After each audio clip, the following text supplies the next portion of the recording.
college policies and cultures are materially different now than they were 40 years ago, even 20 years ago.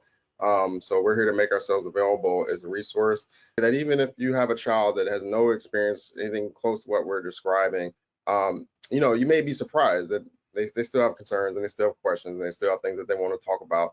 And this is a great space for them to think about college policies before they're in a situation, not to mention to think about what their own personal values might be, what their own personal morals might be before they're in a situation. We tend to think of college spaces and collegiate institutions as these global cultures, but students do tend to identify more so closely with the subcultures that they identify with. I'm a soccer player at this institution, or I'm a member of this fraternity at this institution, and it's really those values of those subcultures that's really drives a lot of perceptions about behaviors.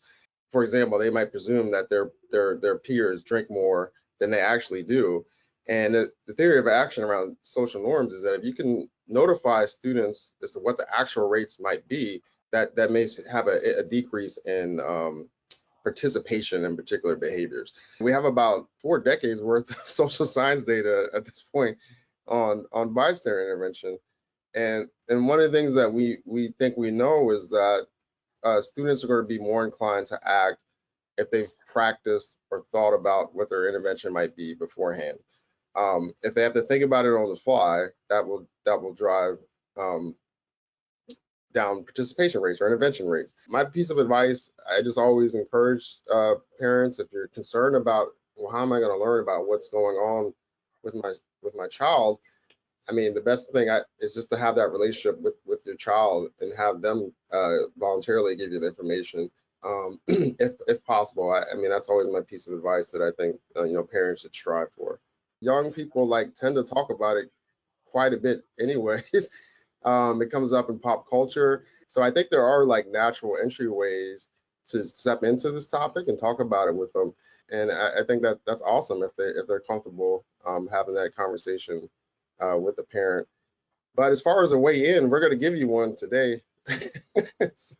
So when they get home, you can just ask them, what did you think about that presentation today? We get your students for a little over an hour. They're not going to be able to process everything in that hour. They're going to come out. Hopefully they come home and they talk to you all about it. But ideally, what we'd want to do is get them into a curriculum that empowers them and trains them to become more effective bystanders. And there are a lot of schools that have such programs formally integrated into their campus resources.